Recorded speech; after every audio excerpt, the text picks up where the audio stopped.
On y est, c'est bon. Donc, bonsoir à tous. Pour cette première partie de soirée, je vais vous parler de comment optimiser les performances de votre site web aux quatre coins du monde. Donc, l'objectif, très rapidement, c'était de permettre d'améliorer les temps de réponse d'un site web sans pour autant déployer une infrastructure trop lourde, donc en laissant tous les serveurs centralisés où est-ce qu'ils étaient actuellement, donc en France, et ne rien déployer ailleurs qu'en France, seulement des petits serveurs des reverse proxies Nginx.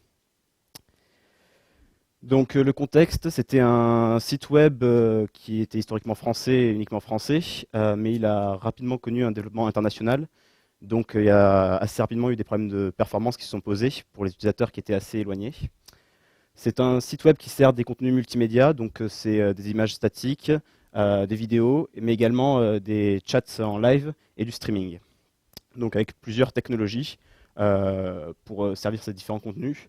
Il y avait du Java, du .NET, des WebSockets et quelques autres trucs. C'était une stack assez hétérogène avec pas mal de serveurs répartis qui se recentralisaient derrière. Les besoins, ce que le client voulait, c'était parce que je ne vais pas préciser, mais je vais vous faire un retour d'expérience d'une mission qu'on a pu réaliser en vrai. Donc ce que le client souhaitait, c'était avoir un POC assez rapide à mettre en place parce que le time to market était là, et il y avait de la vraie demande à l'international et il fallait vraiment être les premiers sur le marché. Donc il ne voulait pas une grosse solution avec une grosse architecture qui mettrait plusieurs mois à s'installer. Il voulait que ce soit en place tout de suite, très rapidement. Il voulait également garder les serveurs et l'architecture en France, donc essayer de ne pas toucher l'existant autant que possible. La stack n'était pas forcément très maîtrisée, donc il préférait qu'on fasse des choses externes à leur architecture plutôt qu'à les modifier ce qui est l'existant. Et il voulait également garder la possibilité de relocaliser certaines parties de l'architecture directement dans les pays concernés, dans le cas de certaines contraintes spécifiques sur certains composants dont notre solution ne permettrait pas d'améliorer les performances suffisamment. Donc l'objectif, c'est vraiment de pouvoir être modulaire. Donc le contexte en image, les clients étaient initialement en France, comme je l'ai dit, avec les serveurs localisés en France. Rapidement, il s'est développé notamment aux États-Unis et en Amérique du Sud. Là, les problèmes de performance ont commencé à se poser, mais ça restait tolérable pour les utilisateurs. Mais aujourd'hui, il attaquait le marché asiatique. Et là, les performances n'étaient vraiment pas au rendez-vous. Les utilisateurs se plaignaient. Et avant de pouvoir faire un vrai lancement, il fallait vraiment faire quelque chose pour augmenter les performances. Donc, quel était le problème exactement? Bien, en Asie, le temps de chargement de la home page était de 7 secondes. Donc, point de vue utilisateur, c'était juste pas tolérable. Surtout que c'était un site payant, donc il y avait un vrai problème. Donc, le premier problème qu'on a identifié, c'est simplement la latence réseau, parce que quand on est à l'autre bout de la Terre, on peut faire ce qu'on veut. L'information met du temps à arriver jusqu'en France. Ça, y avait pas, on ne peut pas y faire grand-chose. Donc là, vous voyez un traceroute qui montre que le ping était de 586 millisecondes. Donc un aller-retour à 1 seconde, ça fait un peu cher. Là, on peut le voir sur un visual traceroute, donc la requête qui part de France, qui traverse tout l'océan Atlantique pour arriver aux États-Unis, dans la Silicon Valley, puis qui est redirigée en Chine, au Japon, et en Chine, en Thaïlande, je crois, et qui finit au Japon. Donc oui, pour faire tout ce trajet-là, ça prend du temps. On ne peut pas y faire grand-chose. C'est à noter aussi que normalement, ça ne fait pas cet itinéraire-là. C'est que quand on a réalisé ce projet-là, il y avait un problème sur le câble transcontinental qui relie l'Asie à l'Europe. Et du coup, c'est vrai que ça prenait un chemin détourné. Mais même quand il n'y a pas de problème, ça prend quand même un certain temps à faire le tour de la Terre. Enfin, voilà. Donc, comment réduire l'impact de cette latence? Déjà, les deux solutions qu'on a préconisées, c'est d'optimiser les paramètres de connexion pour gagner en réactivité, c'est-à-dire avoir une connexion qui réagit plus vite. Même si on met du temps à arriver jusqu'au bout, il faut que ça démarre tout de suite et que ce soit correctement configuré pour avoir une bande passante suffisante. Et également réduire le nombre d'allers-retours jusqu'au serveur en France. Donc, les utilisateurs, il ne faut pas que pour chaque ressource qu'ils cherchent, ça aille jusqu'en France pour récupérer une ressource statique. Donc la solution qu'on a préconisée, c'est de mettre en place des reverse proxy qui feraient du cache pour permettre justement de rapprocher les données de France, les données de l'utilisateur, et pouvoir tuner la connexion comme on le souhaitait. Alors pourquoi est-ce qu'on n'a pas utilisé un CDN simplement? Parce qu'un CDN, c'est déjà assez complexe à configurer comme on le veut. Ça ne permet pas autant de choses qu'avec Nginx, par exemple. La réécriture d'URL, etc., sur les sites, c'est assez complexe. Et on voulait une solution qui marche rapidement et qui soit modulable pour qu'on puisse choisir quelle partie de l'architecture on proxifie et quelle partie on déploie directement sur les localisations utilisateurs. Donc l'idée c'est ça. Avant on avait un utilisateur qui était à l'autre bout du monde, qui se connectait en HTTPS sur le site à Paris, et pour chaque requête, ça faisait l'aller-retour, donc tout le tour de la Terre. Notre idée c'est placer un reverse proxy à proximité des utilisateurs, avec une connexion speedy. Pourquoi speedy et pas HTML2 et pas HTTP2? Parce que quand on a réalisé le projet, HTTP2 n'était pas encore sorti, mais le principe reste le même. Avoir entre notre reverse proxy et le site d'origine en France une connexion optimisée et garder en cache les données qu'on peut garder le plus près possible de l'utilisateur. Donc la présentation est découpée en plusieurs parties. D'abord, je vais vous présenter très rapidement comment est-ce qu'on met en place le reverse proxy Nginx. Puis on s'attendra un peu plus longtemps sur les différentes solutions d'optimisation des performances qu'on a pu mettre sur ces reverse proxy. Donc pour mettre en place le reverse proxy, on avait deux choix. Pour que les utilisateurs utilisent le reverse proxy et ne se connectent pas directement sur le serveur en France, soit faire des redirections par DNS géographique, soit tout simplement réécrire entièrement le site pour que toutes les URL pointent vers une URL spécifique qui est le reverse proxy le plus proche de l'utilisateur et pas l'URL qui pointerait sur le serveur d'origine. On a choisi la seconde solution. Pourquoi? Parce que les DNS géographiques, ça ne fonctionne qu'en IPv4. Et également, on voulait pouvoir tuner plus précisément quelle requête passait par où. Du coup, on a préféré faire un reverse proxy qui fonctionnerait avec une nouvelle URL. Donc, typiquement, ce serait asi.lenomdusite.com au lieu du nom du site.com pour pouvoir justement gérer plus simplement ça. Puis en plus, côté client, il y avait un contexte où il voulait se développer en marque blanche, donc pouvoir proposer le site sous une autre URL avec un autre design. Donc ce système de reverse proxy peut lui permettre ce genre de choses, puisqu'on réécrit l'ensemble des adresses du site. Donc cette réécriture justement d'URL, ça passe par quoi? Donc d'abord les headers HTTP, dire que en fait on attaque le site asi.nom du site, dire que lorsque le reverse proxy se connecte au serveur en France, il faut préciser au serveur que c'est un proxy qui lui parle et pas directement un utilisateur. Donc préciser le forwarded for avec l'host de l'utilisateur. Et la réelle IP qui est l'IP utilisateur. Donc il faut que notre proxy, qui va être le client par rapport au serveur en France, précise qu'il n'est pas le vrai client. À l'intérieur des pages, il faut réécrire l'ensemble des URL. Donc il faut que quand on clique sur un lien, ce ne soit pas le lien nom du site.com, mais asi.nomdusite.com.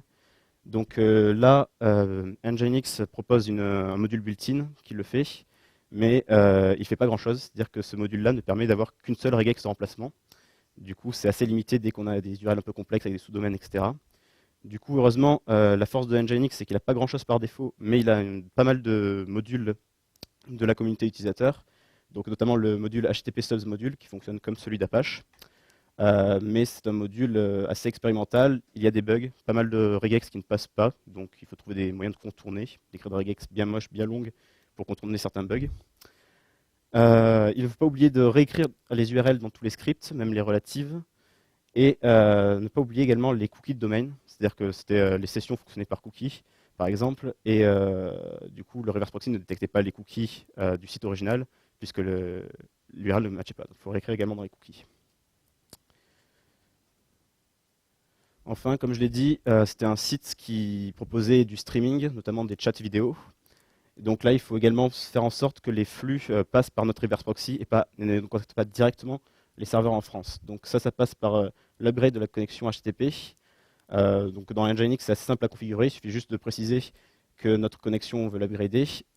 Et la propriété hop by hop des serveurs permet justement de propager cette mise à jour sur l'ensemble des serveurs traversés. Donc ça va permettre de faire passer du flux de streaming via notre Nginx. Donc maintenant, on a un serveur passe-plat, donc c'est-à-dire que notre reverse proxy, qu'est-ce qu'il fait? Il prend les requêtes utilisateurs et il les transfère au serveur de Paris, puis il récupère la réponse de Paris et les retransfère à l'utilisateur. Donc pour l'instant, il n'y a aucun intérêt, c'est juste permettre de rediriger tous les flux vers son Nginx. Donc maintenant, on va commencer à essayer de gagner de la perf, justement. Donc on avait dit que le premier moyen d'optimiser, c'était d'optimiser les connexions à la fois entre le reverse proxy et Paris, et entre le reverse proxy et l'utilisateur final. Et ensuite, on essaiera de réduire le nombre de requêtes vers la France pour essayer d'accélérer les choses. Donc, dans le premier temps, entre le client et le reverse proxy, on va essayer d'optimiser les connexions. Qu'est-ce qu'on a pris comme hypothèse d'utiliser, déjà de configurer correctement les HTTP Keep Alive et les Connection Pool. Donc le Keep Alive, ça permet de garder une connexion HTTP ouverte un certain temps pour éviter d'avoir à la réouvrir à chaque fois, ce qui prend du temps. Et ensuite, on a également préconisé d'utiliser le protocole Speedy. Pourquoi? Parce qu'il permet notamment le multiplexage de requêtes. C'est-à-dire que sur une seule requête, une seule connexion HTTP, on va faire passer plusieurs requêtes. Notamment, par exemple, si on charge une page, on va avoir la première connexion qui va charger le HTML, et puis une seconde connexion qui va charger l'ensemble des ressources de la page, donc toutes les images. Et ça va nous permettre justement d'avoir une seule connexion HTTP à ouvrir, enfin HTTPS à ouvrir, qui va permettre de charger l'ensemble des images de la page, par exemple. Il faut préciser que également le Speedy permet la compression des headers, ce qui est assez plaisant quand on a une petite distance à parcourir. Réduire le nombre de paquets, c'est toujours intéressant. Speedy n'est pas livré en built-in avec Nginx, il faut le recompiler. Donc, comme j'ai dit, Nginx par défaut ne fournit pas grand-chose. Il faut rajouter des modules externes et il n'y a pas de solution de packet management, donc il faut à chaque fois le recompiler, ce qui n'est pas à la portée de tout le monde, c'est quand même assez complexe. Depuis la documentation, Nginx s'est bien améliorée. Ça, le projet date d'il y a 6 mois à peu près. À l'époque, la documentation n'était vraiment pas très poussée. Aujourd'hui, elle est en bien meilleur état. Alors, les optimisations également, la mise en cache des sessions SSL pour éviter faire des handshakes à chaque fois. Donc les handshakes, c'est les allers-retours pour permettre d'ouvrir la session. Et donc la configuration pour configurer HTTPS dans Nginx, c'est assez simple. Listen, le port, le chiffrement, le speedy, les certificats, et ensuite les configurations du chiffrement. Nginx ne fournit pas grand-chose par défaut, mais les configurations sont en général assez simples. Donc maintenant qu'on a réussi à essayer d'optimiser un maximum les connexions entre l'utilisateur et le reverse proxy, il va falloir s'attaquer à la partie sur laquelle on attend le plus de gains, puisque c'est la plus coûteuse actuellement, c'est entre le reverse proxy et le serveur d'origine, donc entre l'Asie et la France.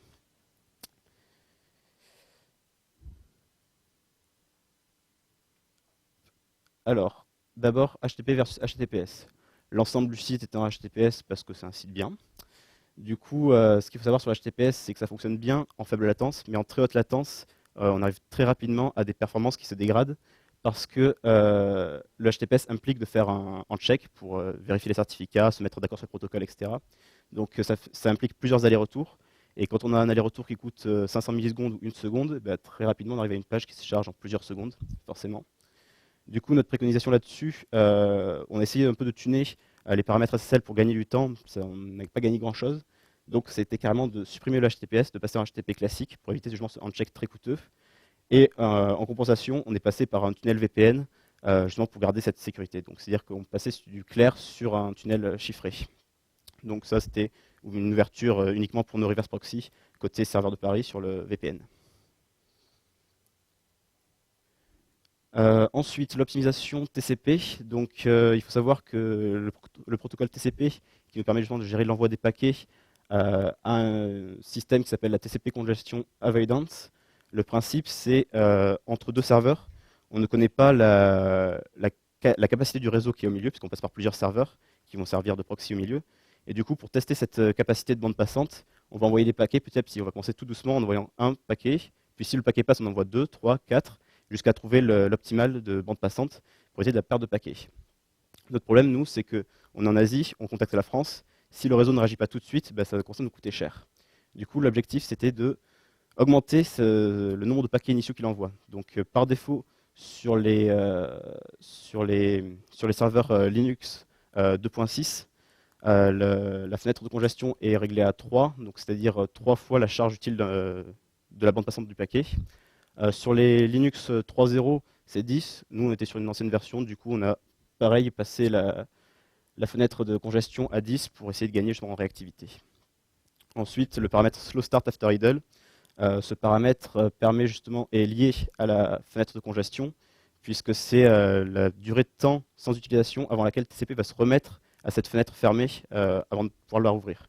Donc nous, on ne voulait pas qu'il referme cette fenêtre une fois qu'il a trouvé un bon réseau. Tant pis si on perd des paquets parce qu'on aura changé de route, mais on préfère qu'il soit réactif et qu'il perde des paquets plutôt que d'y aller doucement. Surtout que le principe de fenêtre de congestion était surtout utile lorsque les réseaux étaient de faible qualité. Aujourd'hui, on peut largement aller à 10 facilement, il n'y a pas vraiment de souci. Du coup, on a désactivé le slow start after idle. Et enfin, le TCP no delay, donc c'est basé sur l'algorithme de Nagel.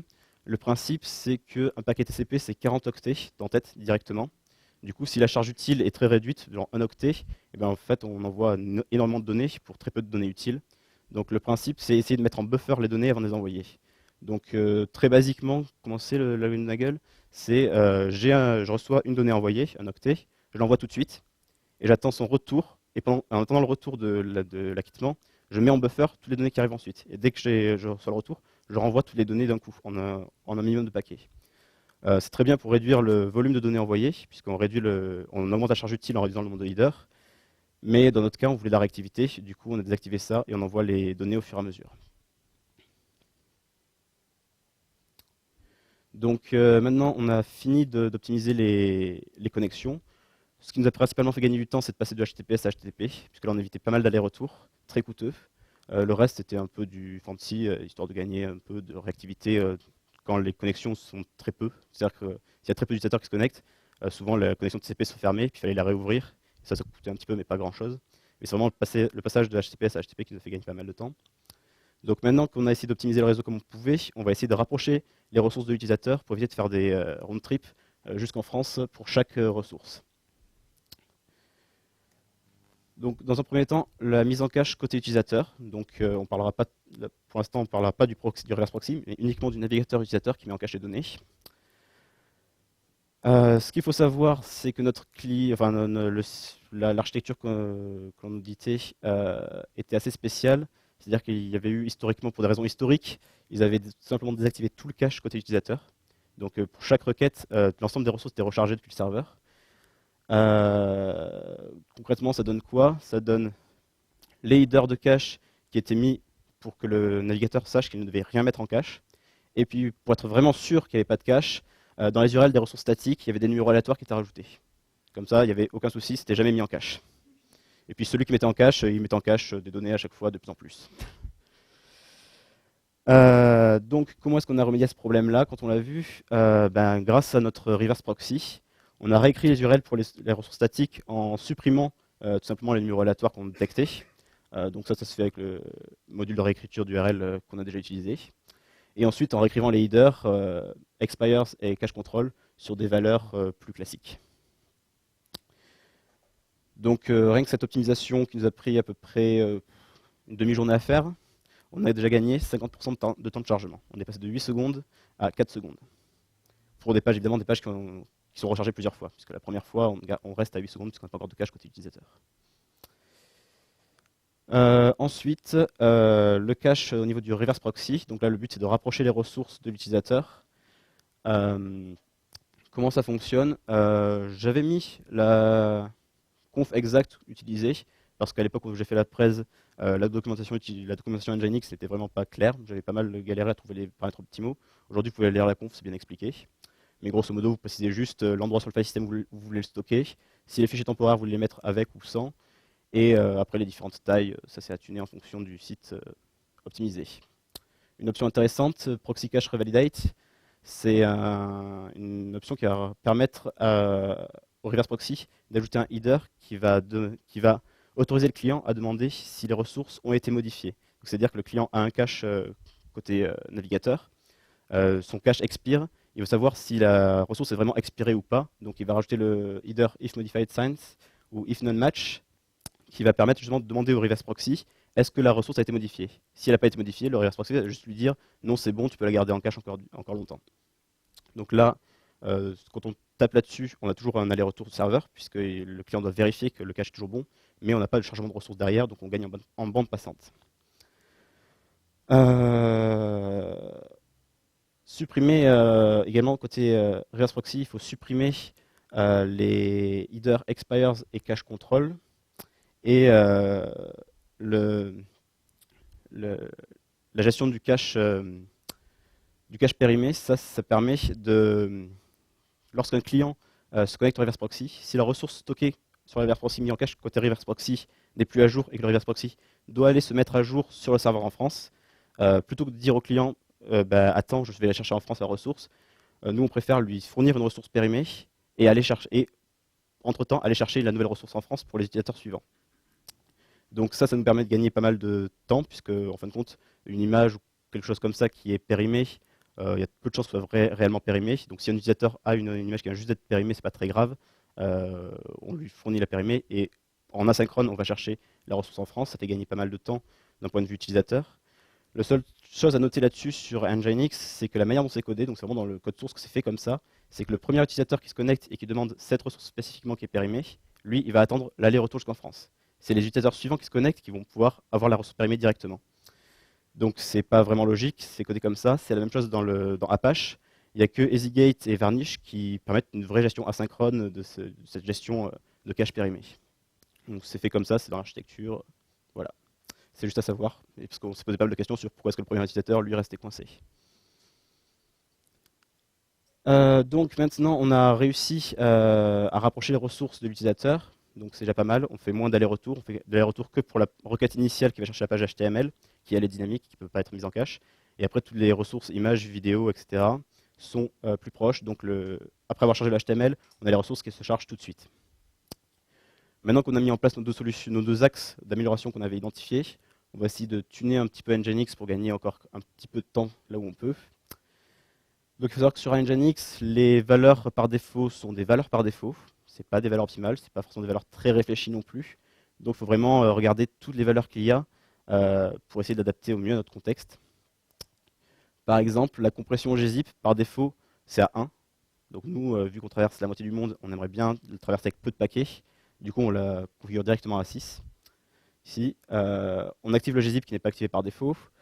Le gzip varie, ça permet de servir des ressources gzip ou non gzip selon les besoins du client. Donc c'est-à-dire que ça autorise le client, ça autorise le reverse proxy à utiliser un header, le header vary, qui permet de spécifier au serveur distant je veux la ressource gzip ou pas, sinon le client reçoit la ressource gzip même s'il n'a pas demandé, parce que dans le cache c'est cette ressource-là et quand il demande ça, on envoie la valeur du cache directement. Et enfin, oui, on a eu un petit souci sur le gzip, c'est-à-dire que lorsque le reverse proxy demande la ressource gzip au serveur, lui il fait juste passe plat, il prend la ressource gzip, il la met en cache, il l'envoie au client. Alors nous, ce qu'on faisait, c'est qu'on modifiait les pages, on réécrivait les URL. Du coup, vu qu'il n'est pas magique, c'est pas réécrire les URL dans du contenu zip, il a fallu le dézipper avec un module encore une fois externe, qui n'est pas une built-in, c'est gunzip. Seul souci, c'est que le module gunzip passe après le module de réécriture des URL. Du coup, c'est pas très pratique pour écrire les URL. Du coup, là, on a été obligé de faire une grosse verrue qu'on n'a vraiment pas réussi à trouver comment faire autrement. C'est qu'on fait une boucle locale sur le proxy distant. Donc, on reçoit la requête, on la dézip, on la renvoie en local et on leur réécrit les URL. Et après, on peut la rezipper et la renvoyer. Niveau performance, on a fait des tests, il n'y a aucun impact. Mais c'est vrai que, point de vue architecture, c'est pas génial. La configuration des workers. Donc, Nginx, l'architecture, c'est quoi? On a le socle et on a des workers qui sont monoprocess. Donc, chaque worker s'attache à un thread. Par défaut, la valeur par défaut du nombre de workers, c'est 1. Du coup, ça utilise un cœur. De nos jours, c'est pas vraiment très performant. Du coup, il faut penser à la mettre sur auto, qui semblait une bonne valeur par défaut. Auto, c'était assez pas mal, mais c'est pas la valeur par défaut. Du coup, auto le set au nombre de cœurs par défaut sur la machine. Enfin, Speedy. Il faut savoir que Speedy, on l'a vu, c'est du multiplexage de connexions. Donc, c'est-à-dire que toutes les connexions d'un client passent sur une seule connexion HTTP. On a vu que les workers sont monothreadés. Donc, un worker égale une connexion. Du coup, toutes les connexions passent sur le même worker. Donc, c'est-à-dire que si on a un client sur le serveur, on a un cœur qui travaille. Et si on a un client qui demande beaucoup de puissance, ben on a quand même qu'un cœur qui travaille. Du coup, c'est une des raisons pour lesquelles on a abandonné Speedy. En fait, on est repassé à un HTTPS classique. Parce que niveau perf, c'était assez aléatoire, les temps de réponse selon les utilisateurs. Également, on avait des temps de réponse assez aléatoires. Là, on soupçonne que en fait, sur Speedy, comme c'est multiplexé et que ça garantit que TCP garantit l'ordre d'arrivée des paquets, et ben, si un paquet se perdait, l'ensemble des flux était bloqué. Donc l'ensemble des flux multiplexés était bloqué. Donc on a désactivé Speedy pour repasser sur du HTTPS classique. Voilà le résultat final au niveau architecture. C'est pas si loin que ça de notre idée initiale. Donc on a, hop, on va partir de l'autre côté, ça va être plus clair. Côté Paris en France, on a ouvert au maximum les connexions TCP, les fenêtres de congestion. On a zippé les contenus entre la France et l'Asie pour histoire de, enfin la France et n'importe où dans le monde, histoire de réduire le nombre de paquets. On a mis une connexion pool. On passe sur un VPN pour éviter le HTTPS et donc les on-check. Côté reverse proxy, on met les ressources en cache, donc on rapproche les ressources des utilisateurs, on gagne du temps. On réécrit les URL pour permettre que l'utilisateur ne soit redirigé que vers ce site-là et jamais vers le site original. Et enfin, du proxy au client, on est passé finalement en HTTPS et pas en speedy. Les performances n'étaient pas meilleures et on avait des temps de réponse aléatoires. Et l'aléatoire en performance, c'est pas génial. On a mis du cache côté client, qui doit faire gagner pas mal de temps une fois les pages chargées. Le résultat final, c'est quoi? Un temps de chargement divisé par 4. On passe de 8 secondes à 2 secondes pour le changement des pages. Et encore moins lorsque le navigateur client a déjà mis les ressources en cache. Donc le client était content, l'utilisateur était content. Ça a permis d'ouvrir le marché en Asie. Et ça a été fait en 10 jours. Donc un petit retour d'expérience sur Nginx. Donc comme je l'ai dit, la doc n'était pas géniale, mais je l'ai enlevée parce qu'aujourd'hui elle est beaucoup mieux. Elle est beaucoup mieux structurée, elle est plus complète. On a de temps en temps des problèmes, des problèmes assez récurrents sur Nginx, mais là encore, on n'avait que 10 jours, donc on n'a pas eu le temps d'investiguer plus que ça. Mais des fois, Nginx arrête de répondre. Là, on soupçonne que ce soit l'architecture en France qui bloque les choses, parce que le firewall se fait floader par les reverse proxy sur une seule connexion. Mais là encore, on n'est pas sûr, on n'a pas accès à l'architecture en France. Ça peut être également juste un problème de réseau. On a des workers zombies, donc ça veut dire quoi? C'est-à-dire que quand on éteint le serveur, eh bien, le serveur envoie des signaux d'extinction aux workers, mais certains workers ne s'arrêtent jamais. Donc là, on soupçonne que ce soit certains modules externes qu'on a rajoutés qui font une fuite et bloquent le serveur. Ça peut également être des connexions clients un peu bizarres qui gardent la connexion ouverte. Donc voilà. Là, la solution, c'est kill-9, et puis voilà. Donc ça, c'est les principaux problèmes qu'on a eus. Globalement, on est plutôt content du résultat, le client aussi. C'est une infrastructure très légère à déployer. C'est juste un serveur, un reverse proxy à monter sur une petite VM quelque part. Au niveau ressources demandées, c'est très léger, ça coûte très peu cher. Ça fait le taf, c'est pas optimal. On l'a vu, 2 secondes pour changer une page, ça reste long. Mais avec des serveurs en France, quand on se connecte à 10 000 km, ça prend du temps, c'est normal. Mais ça permet à un coût réduit d'avoir des performances à peu près correctes. Après, il reste toujours la solution dont j'avais parlé au début, qui est de délocaliser juste certaines stacks qui est en France directement auprès des utilisateurs. Mais là, c'est un travail un peu plus poussé d'architecture pour identifier qu'est-ce qu'on peut rapprocher, qu'est-ce qu'on ne peut pas. Pour conclure, pour aller plus loin sur un sujet qui n'est pas perf, mais qui m'a semblé pertinent de vous présenter, sans doute que beaucoup d'entre vous connaissent l'outil Ansible. C'est un outil d'ordonnancement qui permet de piloter et déployer des serveurs à distance via SSH. Dans notre contexte, ça a été très utile, puisqu'on était dans un contexte assez réduit, on avait 10 jours. Ça nous fait gagner énormément de temps en dev, couplé avec Vagrant qui permet de monter et démonter des VM automatiquement, pour nous permettre justement de créer des scripts qui compilent à Nginx immédiatement avec tous les modules qui vont bien. Ça permet justement, quand on fait du dev, qu'on teste différentes configurations, de détruire notre VM, de la relancer en 5 minutes avec une nouvelle configuration. Tout fonctionne bien, c'est propre, etc. Point de vue client, c'est également un bel avantage, puisque au lieu de leur fournir une procédure d'installation complète à faire, à réaliser par leurs soins, avec un transfert de compétences, on leur fournit un script qui est donc à lancer, qui va configurer automatiquement X serveur, X reverse proxy n'importe où dans le monde, automatiquement, qui va tout recompiler, qui va tout mettre en place. Et donc voilà, pour lui, c'est autant de gains. Le client a particulièrement apprécié, il est en train de généraliser cette solution à l'ensemble de ses processus, parce que voilà, ça marchait très bien pour lui, et ça lui fait gagner pas mal de temps. Seule chose à penser, classique, faire des scripts qui soient rejouables plusieurs fois. C'est-à-dire que lorsqu'on le relance, en dehors d'une VM de dev, il faut nettoyer l'environnement avant de recompiler tout. Sinon, ça ne marche pas très bien. Voilà. Très rapidement, les modules qu'on a utilisés. Donc, on voit, on utilisait quand même quelques modules non standards qui impliquent de recompiler Nginx. C'est un peu dommage. Ça demande du temps, ça demande de la documentation, etc. pour trouver comment est-ce qu'on recompile. Je trouve ça assez dommage. Surtout des trucs comme la réécriture d'URL, c'est assez classique. Et enfin, la configuration totale. Donc juste rapidement pour vous montrer que quand même c'est pas si trivial à faire. Il y a quand même 6 pages de configuration juste pour écrire quelques URL. Donc là, la faute c'est à la fois Nginx qui est où il faut tout spécifier, tout préciser, toutes les valeurs par défaut, etc. Mais ça tient aussi du site que l'on proxifiait, qui était très complexe, avec pas mal de réécriture d'URL assez bizarre. Donc forcément, ça donne une configuration assez longue. Si vous avez des questions, je suis ouvert. Oui. Okay, bonjour, merci pour la presse. Je voulais juste savoir quelle était la charge en fait sur l'application. La charge, elle était très faible, c'est-à-dire les serveurs étaient largement surdimensionnés, mais D'accord, le c'était problème c'était vraiment vraiment la la distance. problématique de latence. Voilà, c'est uniquement Ouais. la problématique de latence, il n'y Ok. a pas d'optimisation autre.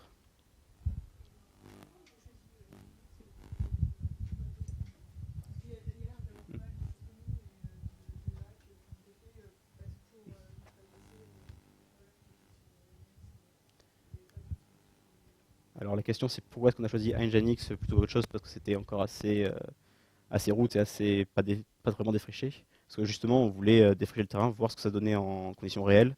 Et parce qu'aujourd'hui, enfin, l'ensemble de la de l'actualité dit que Nginx est très performant.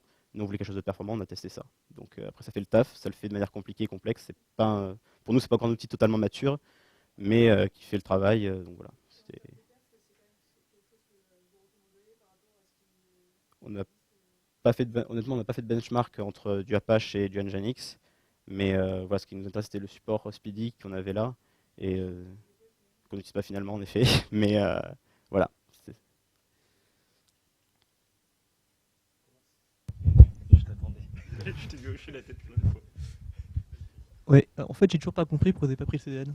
Pardon ? J'ai toujours pas compris pourquoi vous n'avez pas pris de CDN. Parce que vous avez refait un micro CDN en fait. Oui, c'est ça. Bah, en fait, le CDN, c'est pourquoi ? C'est parce qu'on voulait que ce soit très rapide. Le client perdait des parts de marché tout de suite.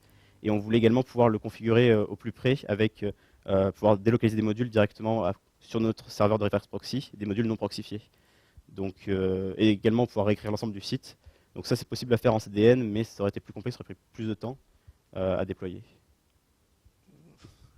Mon expérience dit le contraire. Le CDN, D'accord. en 2 jours, t'as fini en fait. Bon. Et surtout, ce que tu peux faire, c'est que tu peux être l'origine à Paris. Tu peux créer une origine Asie à Paris que tu configures pour être distribué par le CDN. Tu mets ton CDN comme étant ton endpoint. Et tu configures tout à Paris avec des machines à Paris et une qualité de service que tu maîtrises. Et ton CDN te garantit une autre dispo que là, tu maîtrises pas. Enfin là, c'est quand même des serveurs à nous, donc on la maîtrise quand même un minimum. Mais oui, enfin, on aurait pu le faire en CDN, ça aurait fonctionné aussi. Après, nous, on a pris le pied de mettre un reverse proxy, justement pour pouvoir piloter au plus près les différentes ressources qu'on avait, etc. Plutôt que de déléguer ça à un CDN. Et ma deuxième question, c'était sur le VPN. Est-ce que vous avez quantifié la perte que vous avez au niveau du VPN? Puisque le VPN va diminuer la MTU, ce qui va donc augmenter ta bande passante, enfin, ton coût en bande passante et surtout va fragmenter tes paquets, ce qui va créer des problèmes à la fois de fragmentation et potentiellement de retransmission. Donc est-ce que vous avez benché en fait finalement la différence? On a benché la différence par rapport à du HTTPS direct, mais pas la différence par rapport à du HTTP versus VPN. En revanche, on n'avait pas de problème de bande passante dans notre contexte, donc on pouvait utiliser ce qu'on voulait. Le problème, c'était vraiment la latence. Donc voilà, on n'a pas fait de bench précis sur le VPN, mais la solution HTTP sur VPN répondait à notre problématique. Mais tu as aussi la fragmentation en fait. Notamment si tu as des firewalls, si tu fragmentes les paquets, tu vas doubler la charge ou tripler la charge sur le firewall. Oui, enfin, justement, le coût du VPN, c'est que tu passes de brancher directement sur les serveurs en prod sans passer par des firewalls. Mais quoique non. Non, ça, c'était pendant les tests. Pardon. Mais oui, de toute façon, le VPN, on sortait les flux du VPN avant le passage sur l'infrastructure en France. Donc, le problème de fragmentation, c'était juste sur le transfert entre le reverse proxy et le serveur VPN en France. Non. Il me semble pas. Après, on ne maîtrise pas l'architecture en France, donc je ne pourrais pas le garantir comment est-ce qu'ils l'ont mis en place. Mais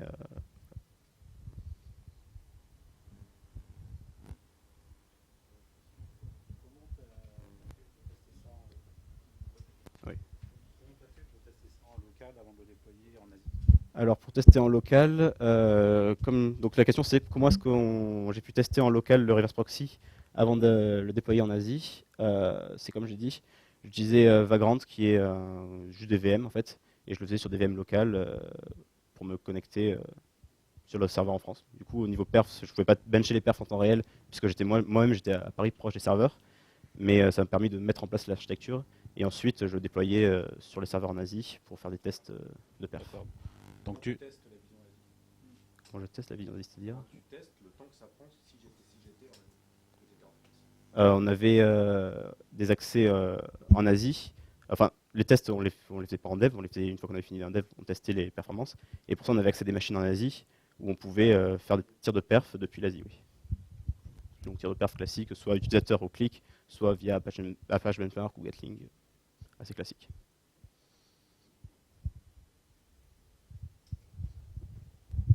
Ouais, moi j'avais une question par rapport à Speedy justement. Donc tu disais qu'il y avait probablement des pertes de performance dues au fait que les connexions étaient multiplexées, que Oui. donc si je perdais une chose sur une connexion, bah, finalement tout mon truc multiplexé tombait.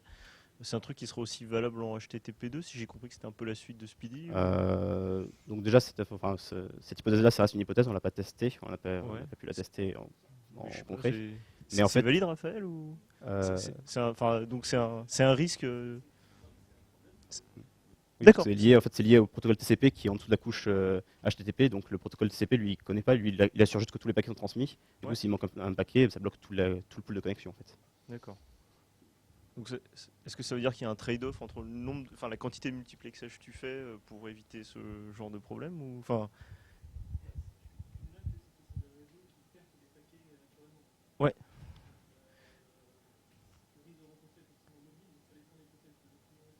Ouais.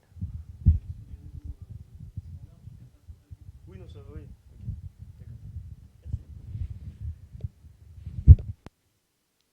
Bon. D'autres questions? Bien, merci de m'avoir écouté jusqu'au bout. Et je vais céder la place. Merci.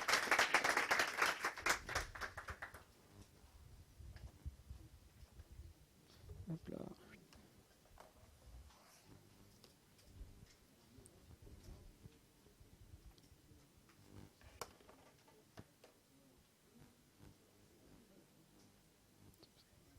Bon courage. Hop là. Oups. Je vais donner le micro quand même.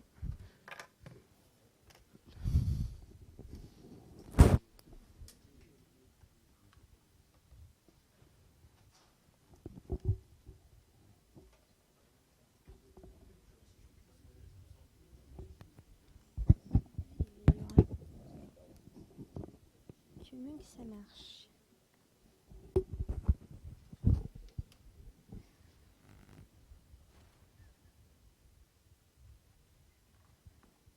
C'est bon, tu m'entends? C'est bon? Baisse de son? Ok. Alors, reprendre mon anti-sèche au cas où.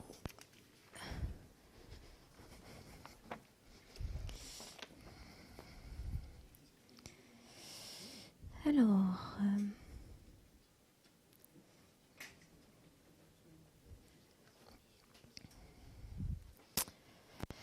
donc bonsoir, je m'appelle Gaëlle Gimzan, je suis ingénieure R&D chez Quartet FS, qui est un éditeur de logiciels qui fait Active Pivot, qui est une solution d'analyse multidimensionnelle.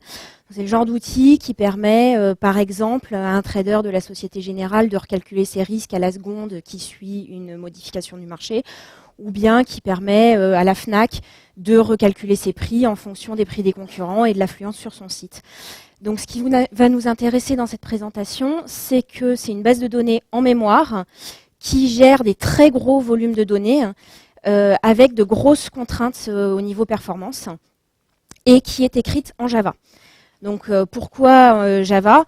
Parce qu'on propose énormément d'API et de points d'extension et que du coup, c'est beaucoup plus pratique pour nos clients de s'insérer dans notre système en Java. Le problème de Java, c'est que c'est pas du tout prévu pour des applis qui soient vraiment énormes, puisque nous, on parle de mémoire de plusieurs téraoctets. Donc, le problème principal, ça va être le problème du garbage collector, qui globalement n'est pas forcément prévu pour d'énormes volumes de données. Également, on se retrouve à tourner sur des très gros serveurs qui ont des architectures un peu particulières. Et notamment, on a de l'accès mémoire non uniforme. Donc en gros, ma présentation sera axée sur ces deux points, le garbage collector et le NUMA. Donc, on va commencer par le garbage collector. Donc, c'est le nettoyeur de la mémoire en Java. Donc, je suppose que dans la salle, il y a beaucoup de gens qui savent même mieux que moi comment ça marche le garbage collector. Mais je vais quand même faire un petit rappel rapide au cas où. Donc, lorsqu'on crée des objets en Java, on va les créer à l'intérieur de la zone qui s'appelle l'Eden. Lorsque l'Eden devient plein, ce qui va se passer, c'est qu'on va avoir une garbage collection mineure. Donc, cette collecte mineure, ce qu'elle va faire, c'est qu'elle va supprimer les objets sur lesquels on n'a plus de référence et elle va déplacer les objets restants dans une zone survivor. Donc, on recrée de nouveaux objets, on re-remplit l'Eden. Donc, qu'est-ce qu'on va faire cette fois-ci? On va nettoyer à la fois l'Eden et la zone survivor. Et donc, les objets restants vont être tous déplacés dans la deuxième zone survivor. Et donc, on va avoir un effet ping-pong, en fait, où les objets survivants vont être déplacés d'une zone survivor à l'autre. Donc, le coup d'après, on va les redéplacer de survivor 2 à survivor 1, etc. À chaque fois qu'on a une minor GC, on va marquer l'âge des objets. Et lorsqu'ils vont atteindre un certain âge, au lieu d'être redéplacés dans une zone survivor, ils vont tomber dans la zone tenured, qui est la zone de génération longue.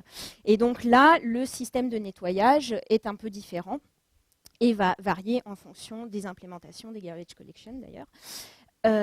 Mais nous, en fait, ce qui nous pose le plus problème, finalement, c'est cet effet de recopie entre les deux zones de survivor.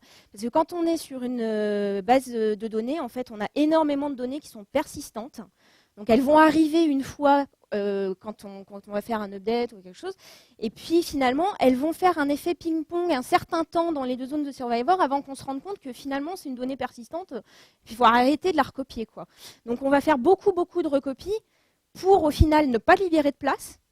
Et puis, voilà, donc c'est totalement inefficace. En plus, le garbage collector, par défaut de hotspot, il est en mode stop the world. Donc, c'est-à-dire que lorsqu'on a une garbage collection, qu'elle soit mineure ou majeure, c'est-à-dire majeure, c'est quand on s'occupe aussi de nettoyer la haute generation, eh ben, on stoppe tout, on ne fait plus rien pendant ce temps-là. Donc, c'est quand même très gênant. Donc, une solution en fait pour gérer ce problème-là, c'est de dire, eh ben, finalement, je vais enregistrer mes données dans une zone qui ne va pas être gérée par le garbage collector. Donc, on va passer en off-heap, en dehors de la heap gérée par le garbage collector. Donc, le seul souci avec ça, c'est que la zone off-heap ne reconnaît pas les objets, en fait. On est en pur octet, finalement. Donc, on va pouvoir mettre en off-heap surtout des données primitives. Il se trouve que dans notre cas d'usage, on a énormément de données primitives, donc ce n'est pas un problème. Donc, comment est-ce qu'on fait du off-heap? Là, donc j'ai l'API officielle de Java qui permet de faire du off-heap. Donc, on fait un allocate direct qui va nous créer un direct by buffer. Donc là, on alloue 1024 octets, hein, donc 1 kilo. Donc, ça va nous créer un objet de type by buffer. Donc, comme c'est un objet, lui, il est dans la heap. Mais en fait, c'est seulement un pointeur vers une zone de mémoire qui, elle, fera 1 kilo-octet. Et ce qui se passe à l'intérieur de cette zone de mémoire, par contre, ne sera absolument pas regardé par le garbage collector. Donc, quand on va vouloir utiliser ce buffer, eh ben, on va l'utiliser séquentiellement. On va faire des puts les uns après les autres. Et puis, quand on va vouloir lire, eh ben, on va faire des get, donc après avoir rewindé pour être revenu à la base. Et en fait, ça se gère tout seul. On ne se rend même pas compte qu'on est en train de faire du off-heap. Lorsqu'on va perdre le pointeur vers le byte buffer, il va pouvoir être garbage collecté. Et comme le direct by buffer définit un cleaner qui fait que lorsqu'il est garbage collecté, il nettoie la mémoire allouée, on s'est occupé de rien, le truc a marché tout seul et on est content. Le problème quand même avec le direct by buffer, bon déjà il y a un aspect séquentiel qui n'est pas forcément super agréable quand on a envie de faire des accès un peu plus random, et surtout il est prévu pour pouvoir faire des transferts entre programmes. Donc, du coup, on va faire un certain nombre d'opérations, notamment si on écrit un entier, on va vérifier quel est le système Big Endian ou Little Endian qui est en dessous, et on va réordonner les octets pour qu'ils soient bien relus correctement derrière, si par exemple on fait un appel JNI et que derrière c'est du C qui va relire la mémoire. Il se trouve que nous, dans notre application, on écrit tout dans notre application à nous, on relit tout dans notre application à nous. Du coup, on n'a pas envie de passer du temps bêtement à faire du transcodage alors que ça ne nous sert à rien. Et ce qu'on a fait, en fait, c'est qu'on a réécrit, enfin, on a refait notre propre implémentation d'un byte buffer direct, mais qui serait un peu moins séquentiel et qui n'aurait pas toutes ces opérations inutiles. Donc, pour ça, on utilise Unsafe. Alors d'ailleurs, si vous regardez l'implémentation de Direct Byte Buffer, vous verrez que lui-même fait appel à Unsafe. Le seul truc, c'est que Unsafe, c'est pas une API officielle disponible pour les clients. Donc pour pouvoir y accéder, on est obligé de faire de la réflexion et de tricher un petit peu pour se donner les droits. Donc, lorsque on utilise Unsafe, on peut faire un allocate memory. Et là, vous voyez que ce qu'on récupère, ce n'est pas un objet, c'est un long, c'est directement l'adresse mémoire de notre zone de mémoire qu'on a allouée. Et là, donc, on va pouvoir faire des puts de tous les types primitifs, pareil, sauf qu'on va gérer manuellement l'adresse. C'est-à-dire que là, j'ai mis un int. Bon, bah, je sais que mon int, c'est 4 octets. Donc, du coup, le coup d'après, je tape dans une adresse à plus 4. Voilà, donc la séquentialité n'est pas gérée pour nous, c'est à nous de calculer correctement les adresses où on va vouloir aller. Par contre, effectivement, si on a besoin de skipper un certain nombre d'octets parce qu'on sait que dans cette zone, on n'en a pas besoin, on va pouvoir effectivement aller taper plus loin sans lire les trucs intermédiaires. Le petit souci étant quand même que si on s'amuse à taper dans une adresse qui ne fait pas partie de la zone allouée, on va cracher la JVM. Donc il faut quand même faire un peu gaffe à ce qu'on fait. Quand on get, c'est pareil, on get à l'adresse où on a enregistré. Et surtout, ne pas oublier que quand on a fini d'utiliser la zone mémoire en question, il faut la désallouer manuellement. Donc en gros, c'est un peu comme si on revenait à du C et qu'on faisait du malloc et qu'il fallait qu'on pense à libérer la mémoire. Si on n'y pense pas, évidemment, on se retrouve avec des gros memory leaks. Voilà. Donc, Unsafe, quand même, s'appelle pas Unsafe pour rien, hein, méfiez-vous. Donc déjà, il y a le côté je crache la JVM si jamais je tape pas au bon endroit. Bon, ça peut faire assez mal quand même. Et puis, il y a aussi le fait que la compatibilité inter-version n'est pas assurée. C'est-à-dire que Unsafe, comme c'est censé être du pur interne au JDK, il n'y a pas de garantie d'une version à l'autre qu'on va continuer à avoir les mêmes méthodes, tout ça. Et notamment, il est prévu que ça disparaisse en Java 9. Bon, par contre, on est à peu près sûr que les fonctionnalités seront là d'une manière ou d'une autre, puisque tout le JDK s'appuyant dessus, on voit mal comment on pourrait complètement s'en passer. Mais bon. Voilà. Alors par contre, ce que je vous ai dit, c'est que la mémoire off-heap, globalement, elle permet d'enregistrer uniquement des primitifs. Problème, qu'est-ce qu'on fait quand on a des types objets à enregistrer? Donc le gros avantage de l'analyse multidimensionnelle, c'est que ça se prête très très bien à la dictionnarisation. Donc qu'est-ce que c'est que la dictionnarisation? En fait, c'est de dire, donc l'analyse multidimensionnelle, en fait, ce qu'elle fait, c'est qu'elle permet de faire des agrégations sur des mesures chiffrées. Donc les données chiffrées ici, qui sont les quantités, les prises unitaires, en faisant ces agrégations suivant des critères de regroupement. Ces critères de regroupement étant donc ce qu'on appelle des dimensions. Comme ce sont des critères de regroupement, par définition, ils sont redondants. C'est-à-dire qu'on va avoir plusieurs lignes qui vont contenir la même valeur. Sinon, on n'aurait absolument pas besoin d'un moteur d'agrégation. Donc, il se trouve que notre domaine d'application fait qu'on a beaucoup de redondance. Et comme on a de la redondance, eh ben, ça va être utile de faire de la dictionnarisation. La dictionnarisation, c'est quoi? On va créer des dictionnaires qui vont nous permettre de faire des traductions entre la valeur objet, donc là, ça peut être une string, mais ça pourrait être même un objet extrêmement complexe, la valeur objet, et puis une valeur chiffrée qu'on va donner en face. Et donc, on peut faire la traduction dans un sens et dans l'autre. Résultat, nos données sont traduites. Nos données traduites ne sont plus que des types primitifs et donc peuvent être enregistrées au FIP. Donc, c'est une technique qui est efficace à condition qu'on ait vraiment beaucoup de duplication en fait, dans les données, vraiment beaucoup de redondance, parce que la taille en fait, de nos dictionnaires va dépendre du nombre, en fait, de la cardinalité de ce qu'il est possible de trouver.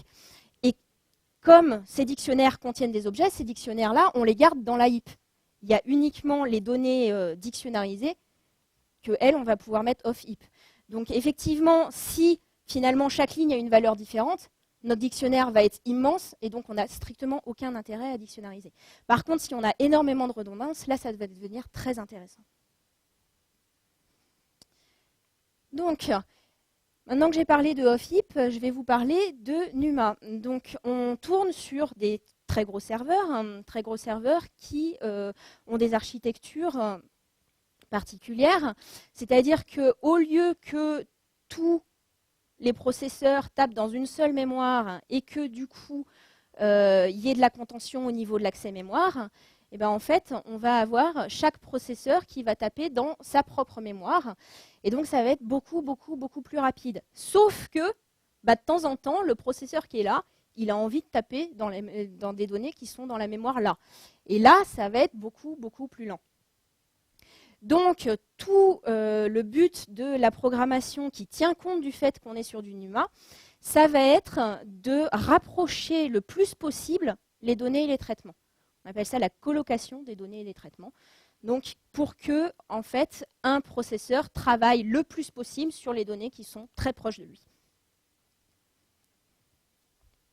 Donc,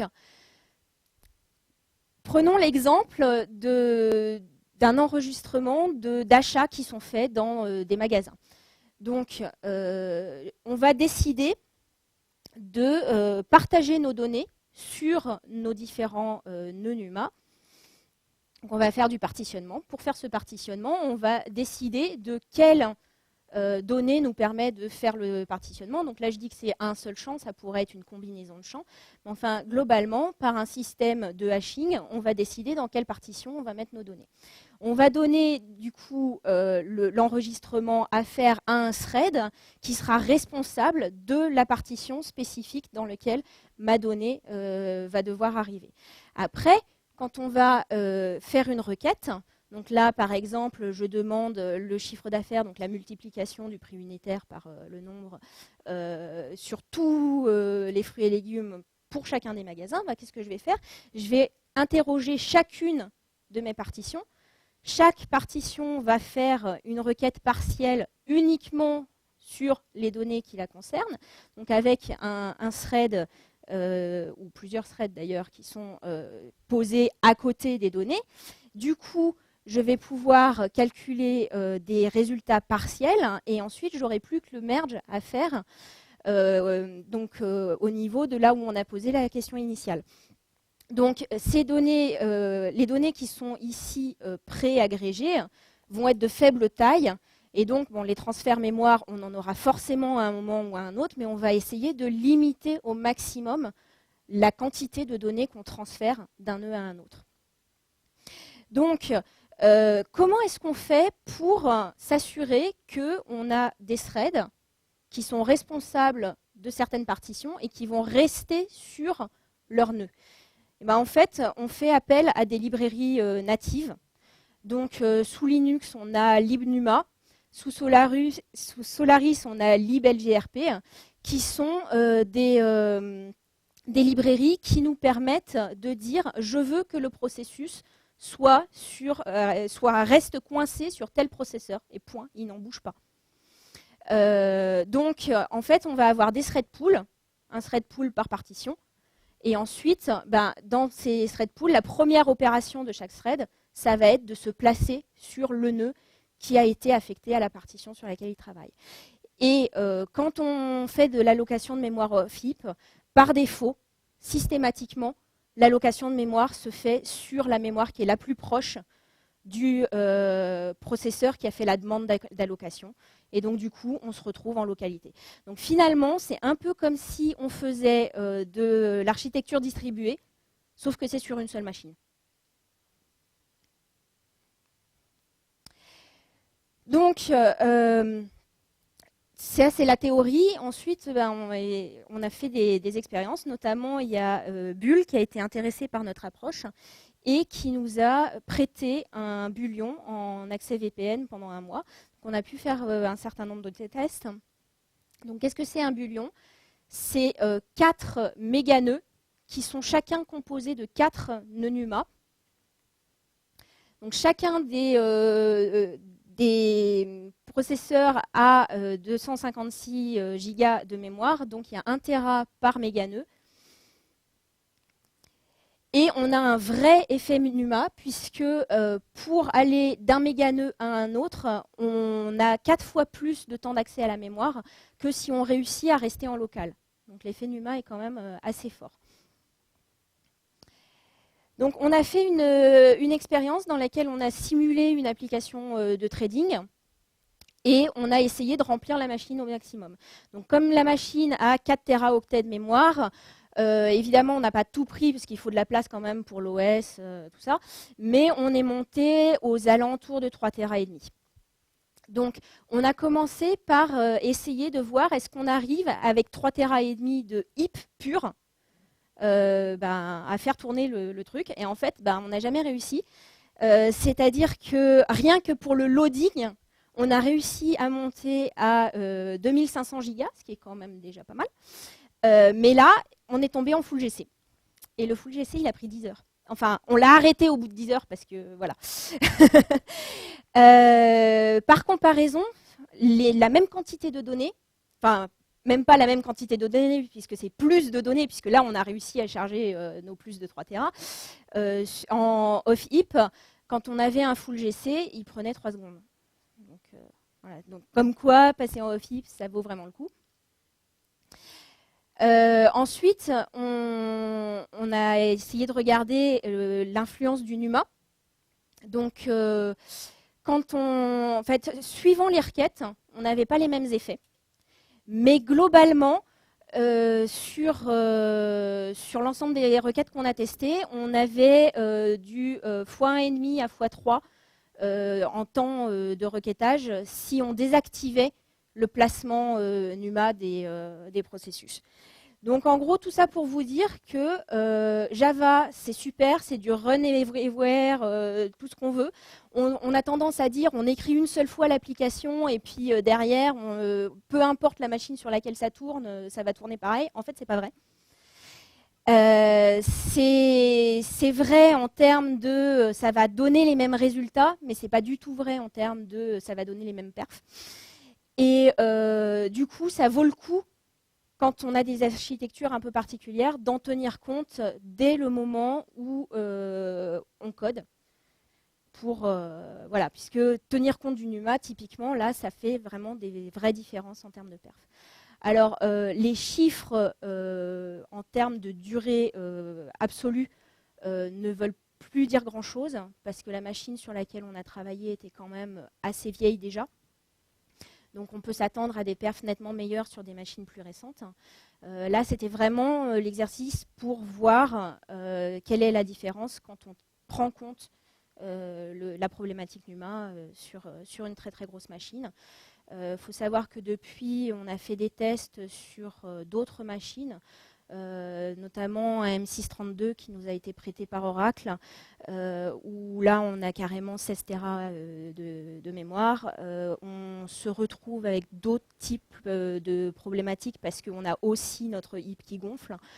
Donc on est obligé de faire un peu de tuning au niveau du GC, mais ça je ne vais pas en parler ce soir. On espère le présenter à Java One. Donc si vous êtes intéressé, il faudra surveiller à ce niveau-là.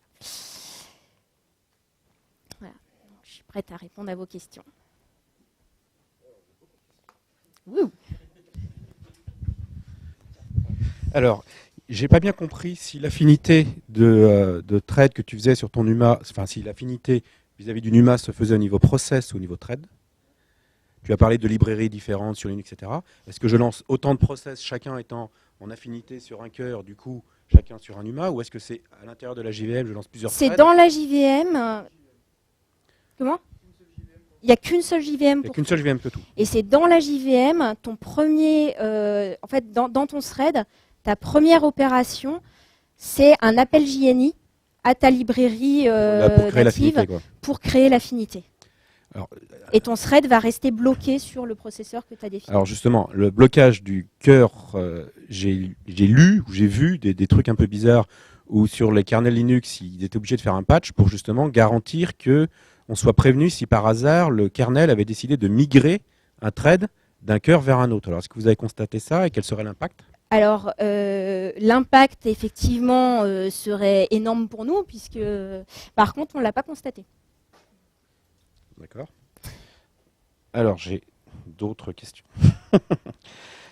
Vous avez montré au début que vous faisiez des allocations de mémoire avec un buffer alloc un peu amélioré que vous aviez fait. Et dans l'exemple que vous montrez, vous créez, enfin, presque j'ai compris, vous créez autant de buffer alloc que de structures que vous avez besoin. Ah non, non, non, non, Ou est-ce que vous en créez un seul Oula. énorme avec un allocateur dedans? C'était ma question, justement. En fait, on va créer ce qu'on appelle des chunks. Donc, on va créer des grosses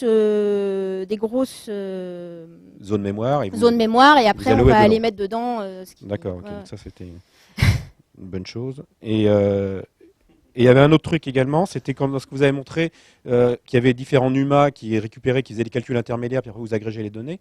Du coup, ce que je comprends, c'est comment vous agrégez les données. Là, vous êtes hors NUMA parce que vous Oui. êtes obligé d'aller choper chez tout Tout le à monde. fait. Ou est-ce qu'il y a des stratégies qui permettraient d'avoir éventuellement, enfin je sais pas, une À un moment ou à un copie autre. finalement d'une donnée vers une autre intermédiaire qui serait peut-être sérialisée pour qu'on n'ait pas une contention entre tous les threads vers l'agrégat. Enfin, je sais pas, est-ce qu'il y a une stratégie qui permettrait de Non, en réduire fait, l'impact hors NUMA quand vous faites la somme des traitements parallèles, quoi. En fait, à un moment donné, on est quand même obligé de tout rassembler en un seul point pour pouvoir donner une seule réponse c'est à ça. l'utilisateur final, hein.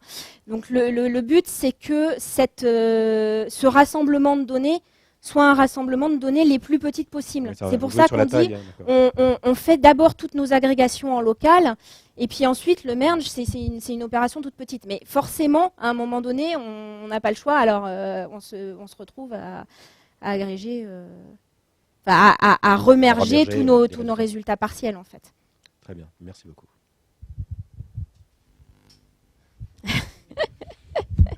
Merci. Donc, on va revenir d'abord sur le garbage collector. Donc, tu as dit qu'effectivement, vous étiez, apparemment, vous étiez influencé par les copies dans les Survivor. Donc, ça, c'est sur le temps du mineur GC. Oui. Alors, Et le full GC aussi nous emmerde, hein, bien entendu. oui, voilà. Mais... Ça, oui, non. je pense que c'est évident pour tout le monde. Moi, je parlais surtout du mineur GC. Donc, pour les Survivor, on peut bypasser la copie des Survivor avec l'option Always Tenor. Donc ça permet de basculer immédiatement. Alors, dans le la problème, promotion, c'est qu'on a aussi beaucoup de données transientes. C'est ça le truc, c'est qu'on est en mix. On n'a pas que de la donnée persistante. Parce qu'à chaque fois qu'on fait une requête, on construit énormément de données transientes. Et celles-là, il faut quand même correctement les garbage collecter. Sinon... Ok, d'accord. Et en fait, après, le temps que vous devez passer aussi, c'est sur... Comme vous avez, je pense... Alors, quelle est votre taille de Yang classiquement? Alors là, en l'occurrence, pour ces expériences-là, on n'a rien tuné du tout. On a laissé le garbage collector se démerder par défaut, le truc d'hotspot par défaut. On a rien tuné à ce niveau-là. Ok, donc du coup, si vous faites des heaps de plusieurs centaines de gigas, c'est-à-dire que la Yang est quand même assez large. Mm. Donc du coup, effectivement, vos temps de pause peuvent être quand même assez impactants Ouais. du fait de la taille déjà de la Yang, qui est assez importante. Mm. Ensuite, je pense que vous êtes aussi impacté en termes de temps de pause sur le card marking des données qui sont dans la hold, qui doivent être très importantes. Alors, j'avoue qu'on n'a pas exploré C'est pour ça que le réellement le. Voilà. Le OFIP va en fait décharger la hold, et donc du coup, le temps de pause des mineurs GC il va diminuer d'autant parce qu'il n'y aura pas à scanner la hold pour vérifier qu'il n'y a pas de référence en fait intergénérationnelle. Mm. Donc surtout l'intérêt en tant que OFIP ici, c'est pour diminuer cet impact-là sur les mineurs GC. Ça, c'était première remarque sur les garbage collectors. Ensuite, sur le NUMA, vous n'avez pas utilisé de NUMA Control sur Linux directement, parce que ça fait directement sur le process. Je suis bête. Là, on a une seule JVM. En fait, on a vraiment une seule tout à JVM qui occupe toute la machine. Alors, pour rebondir sur l'affinité, effectivement, donc quand vous démarrez quand vous faites l'opération avec le thread et que vous faites l'allocation, donc effectivement l'allocation par défaut se fait sur le nœud local. Oui. Mais le thread peut effectivement après bouger. Et donc je reviens à la question précédente, c'est que à part faire une affinité vraiment dure sur le thread au niveau du scheduler, donc avec les API du kernel, on n'est pas garanti que le scheduler ne va pas bouger quand même le thread, ou qu'il va déplacer effectivement les pages mémoire qui ont été au préalable allouées pour suivre le thread justement parce qu'il a été bougé de corps. Donc c'est vrai que moi j'ai tendance à vraiment dire je bind les threads sur des cœurs ou des nœuds NUMA, je sais où ils sont, ils font tout ce qu'ils doivent faire pour être sûr que la mémoire reste locale, à la fois allouée et accédée par la suite. Ouais. Mais du coup, tu fais problème. quoi de plus que le binding Je fais juste le binding en fait. Ouais. Bah, c'est ce qu'on en a fait. J'ai du mal à comprendre en fait. Normalement, la migration de thread, elle se fait que si le kernel s'est rendu compte que le thread faisait plus rien et qu'il pouvait éventuellement envisager de faire autre chose. Donc si on fait du CPU intensif, il ne va pas migrer. Il va migrer que si on est en train de rien faire et qu'il n'y a plus d'AV. Donc peut-être que par usage, du coup, vous êtes dans des scénarios où quand on lance vos batchs, Ouais. on est en CPU intensif. Enfin, justement, on n'a pas de batch. On a de l'update continu, on n'a pas de batch. Il y a des calculs CPU en permanence. Du coup, par construction, vous n'avez pas de migration de thread. Par chance aussi. Oui, c'est possible, effectivement. Mais... Il y a des add-ons au kernel qui permet d'avoir des callbacks qui va te dire je te signale que ça a migré dans ton scheduler pour que tu puisses savoir. Ouais, du coup, voilà, du coup, pour moi, j'ai l'approche assez basique où voilà, c'est moi qui affine les threads, je sais comment les organiser, et à partir de là, Oui. ils fonctionnent directement. Mais quand tu dis c'est moi qui affine le thread, c'est-à-dire je désigne sur quel corps il va tourner. Oui, mais c'est ce qu'on fait. C'est pas ce que j'avais compris. C'est ce qu'on fait quand on fait l'appel à la librairie NumaLib, c'est NUMA run on node. Et on lui dit, c'est sur ce nœud-là que je veux que tu tournes. On lui dit pas, tourne sur un et reste y coincé. On lui dit, c'est ce nœud-là en particulier. Ok.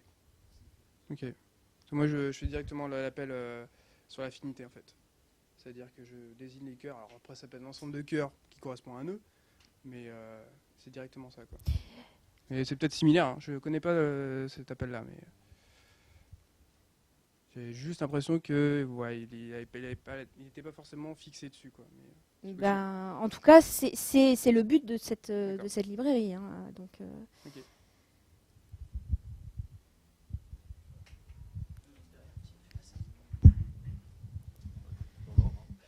Moi j'ai plutôt une question, peut-être pas fonctionnelle, je sais pas, mais derrière en fait c'est un engine SQL ou du moins c'est une DB relationnelle. Alors non, justement, c'est pas une base de données relationnelle, c'est une base d'analyse multidimensionnelle. Donc c'est du OLAP en fait.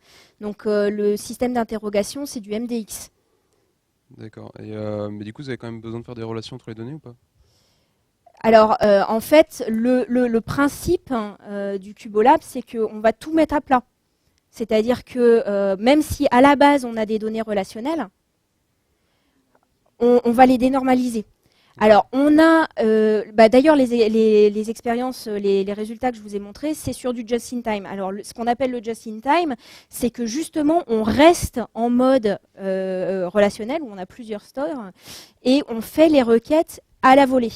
Mais si on est en mode bitmap, donc qui est en mode le cube est déjà précalculé, là, effectivement, on va avoir complètement dénormalisé tout à l'avance. Et là, on se retrouve avec des requêtes qui sont en subseconde, donc on n'a même pas fait chercher à voir la différence, mais par contre, on prend beaucoup plus de place en mémoire. Parce que il y a un moment, si j'ai bien compris, vous faites de l'agrégation, c'est ça? Oui. Est-ce que vous avez pensé, je sais pas, peut-être à une stratégie où vous mettriez les données qui auraient potentiellement la chance d'être agrégées entre elles au même endroit, en fait? En fait, c'est comme ça qu'on choisit les champs sur lesquels on va faire du partitionnement. Ça, c'est d'un point de vue fonctionnel, de savoir quelles sont... Alors, il y a plusieurs stratégies, soit de dire je veux que mes données soient le mieux réparties possible, qu'il y en ait partout. Donc, du coup, on va prendre un champ dont on sait qu'il est très bien distribué. Et l'autre technique, c'est effectivement de dire la façon dont je vais enregistrer dont je vais interroger mes données, je vais toujours le demander magasin par magasin. Donc du coup, je vais dire mon partitionnement, je le fais par magasin, parce que comme ça, mon agrégation, elle sera déjà mon agrégation locale, elle correspondra déjà au résultat final. Et ça va éminemment dépendre de l'application cliente en fait. Okay.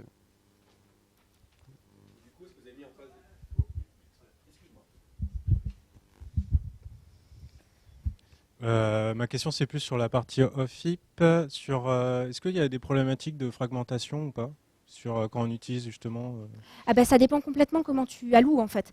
Effectivement, si tu te mets à allouer plein de petits machins régulièrement, oui, tu vas avoir... En fait, du coup, vous avez vos et propres même stratégies. Ce que tu vas enregistrer, en fait, tu vas enregistrer des données, puis à un moment donné, tu vas dire non, finalement je fais un update, donc ma donnée c'est plus la même, etc. Nous, ce qu'on fait, c'est qu'on a du append only, donc les données en fait qui sont supprimées, on les marque comme supprimées, mais on les supprime pas pour de vrai, et on rajoute une nouvelle ligne pour dire il y a eu une modif. Au bout d'un moment, en fait, on va vouloir quand même un peu nettoyer parce que sinon, la mémoire, elle continue à grossir indéfiniment. Donc oui, on a des problèmes à certains moments, il va falloir qu'on recopie les données quelque part pour recompacter. Enfin, finalement, on a la problématique du GC voilà. Sauf que comme on la gère pour un cas d'utilisation spécifique, on sait à quel moment on a envie de nettoyer, de ne pas nettoyer, de ceci, de cela, et du coup, on a un contrôle beaucoup plus fin sur ce qu'on fait. Mais oui, tous les problèmes du GC, on les retrouve. Enfin, sauf qu'on n'a pas de problème justement de relation entre objets qui ont des références, ceci, cela, machin, puisqu'on est en pur primitif, mais...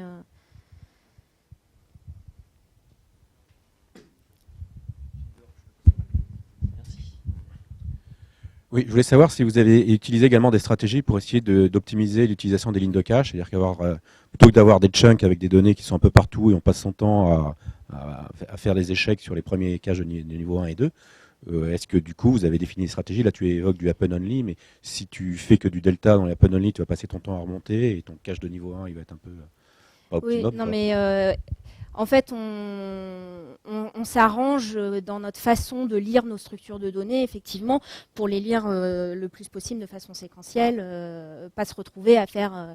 Bon, quand j'ai dit tout à l'heure qu'on n'était pas obligé de faire du séquentiel, il est évident que de toute manière, on va, pour des raisons de perf, on va essayer, quand on lit les données, de les parcourir dans le bon ordre. Et donc, si on a des structures de données en ligne, des structures de données en colonne, on va utiliser des buffers intermédiaires pour correctement retranslater nos trucs, pour effectivement faire ça dans le bon ordre par rapport à ce qui est monté dans les caches.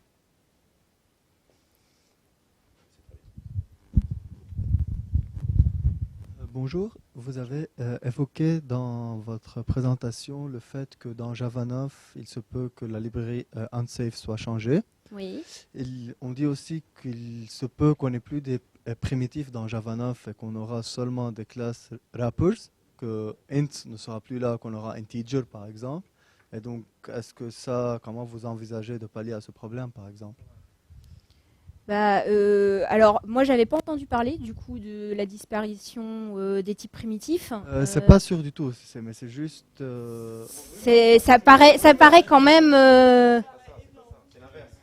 C'est l'inverse. Ils vont faire des value objects qui vont permettre de pouvoir faire de l'agrégat de petits primitifs qui ne sont pas éclatés partout, qui sont dans le même espace mémoire, pour avoir des classes qui ne sont pas surchargeables, qui permettraient d'avoir des conteneurs d'objets qui portent des petits primitifs qui sont dans le même espace mémoire.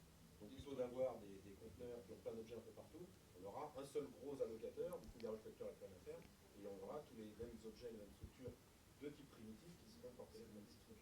Mais par contre, si la vision valeur primitive, enfin, ils font de l'astuce, qui vont permettre de faire croire qu'un type primitif est vu comme un objet. C'est un petit peu différent, c'est au niveau du compilateur, pas au niveau de l'exécution. Ok, donc ma question tombe à l'eau. De mon point de vue, si on confirme peut-être, c'est ce que j'ai fait. Et évidemment, sinon, sur l'autre question, la disparition de Unsafe, on a juste un petit flag à changer dans la config pour repasser en direct by buffer. Hein. Donc, si jamais problème, on fait ça et puis ensuite on essaye de voir comment est-ce que, quelles sont les nouvelles manières de faire de la gestion mémoire, quoi. Mais en tout cas, on a toujours la possibilité de revenir à l'API officielle qui, elle, ne peut pas disparaître parce que Java ne se permet pas de supprimer des API d'une version à l'autre comme ça d'un claquement de doigts, quoi. Bon, après, c'est vrai que ça demande quand même beaucoup de travail. Mais... J'ai juste encore une petite question. Sur ce genre de machine, genre typiquement le bulle, je sais pas quoi, le bullon, faut s'attendre à quoi comme taille de cache L1, L2, tout ça? Un ordre d'idée Alors, c'est une excellente question. Je n'ai pas la réponse. Même pas un petit ordre de grandeur Non,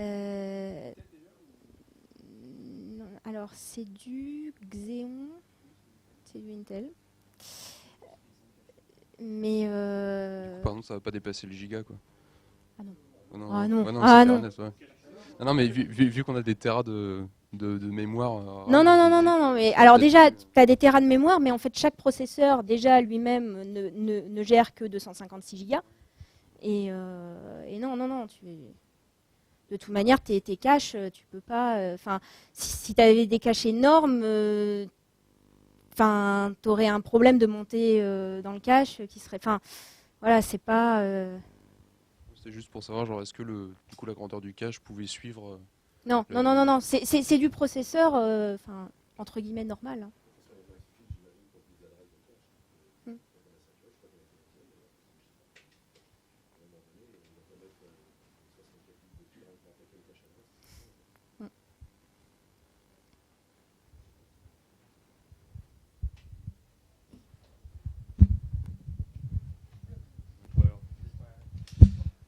Azul. Oui, alors, Azul, plusieurs choses déjà. Nous, on ne veut pas imposer une solution commerciale à nos clients. Donc, la raison pour laquelle on est resté sur Hotspot. Ensuite, oui, Azul, ça marche bien jusqu'à du 500 G à peu près. Après, on est quand même obligé de faire du off-heap parce que même Azul, il a du mal. Alors, nous, non, des clients, oui. Et il n'est pas d'humain. Et surtout, il n'est pas sur tous les OS. Typiquement, sur le M632, on est sur du Solaris. Azul, voilà.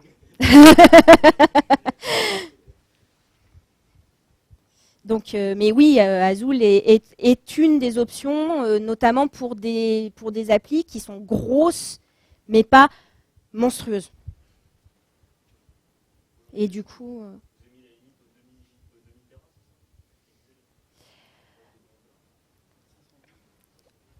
Ouais, enfin, on a des clients qui ont testé avec du 500 gigs et Azul se comportait très bien et ils n'avaient pas de soucis.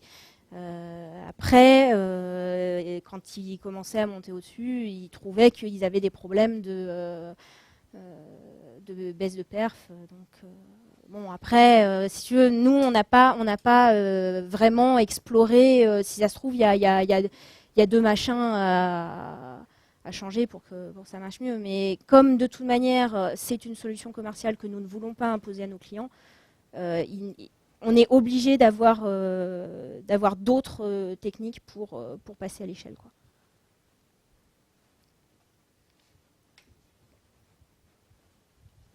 Oui, j'avais une question. En fait, c'était, vous n'avez pas eu des problèmes d'alignement mémoire, à gérer l'adresse mémoire avec des offsets? Juste les champs comme ça, les uns derrière les autres, un char, un int, je colle, alors, et du coup, c'est pas... Alors déjà en vrai, c'était du pur exemple, mais nous, on travaille colonne par colonne. Donc en fait, toutes nos données sont du même type, dans une seule colonne. Donc en vrai, c'est pas vrai qu'on met du char et du int dans un seul et même buffer. On a des buffers de double, on a des buffers de long, mais on mélange pas. Et on fait systématiquement des chunks qui sont des multiples. Voilà.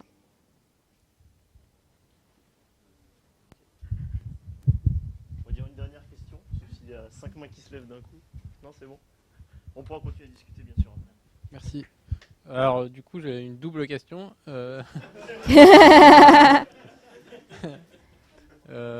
C'est quoi Azul? Azul, c'est une JVM qui est éditée par Azul. C'est Zing la JVM et c'est Azul l'éditeur. Et donc qui est une JVM dont la garbage collection est poseless. Donc c'est justement, il n'y a pas le système Stop the World qu'on a dans le garbage collect par défaut de hotspot.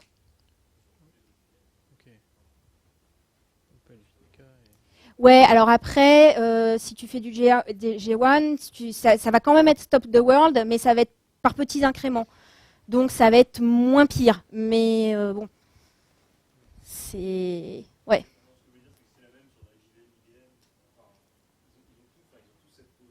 Oui, oui, oui. Ok. Et l'autre question, c'était sur un peu l'optimisation NUMA qu'il y avait dans ton dernier slide. Et ça me faisait penser un peu à Spark. Donc, je voulais savoir si ça avait rien à voir ou si on pouvait utiliser Spark pour ce genre de problématique. C'est-à-dire du map reduce Alors moi, je pensais que Spark, c'était plutôt pour plusieurs machines. Bah, oui. C'est de la distribution multi-machine plutôt que de la distribution... Là, c'est comme si tu avais plusieurs machines un peu, non? Sauf qu'on a 0 transfert réseau. Ouais. Donc le but, en fait, c'est... oui, effectivement, on a un système de fonctionnement qui s'apparente à du distribué, sauf qu'on reste dans une seule machine, dans une seule JVM, qu'on n'a pas de coût de transfert, en fait. Notre coût de transfert, c'est un coût de transfert mémoire entre deux nœuds NUMA. Ça n'a juste rien à voir en termes d'ordre de grandeur par rapport à du transfert réseau. Genre vraiment rien à voir, quoi. On a également une solution distribuée, mais effectivement... c'est...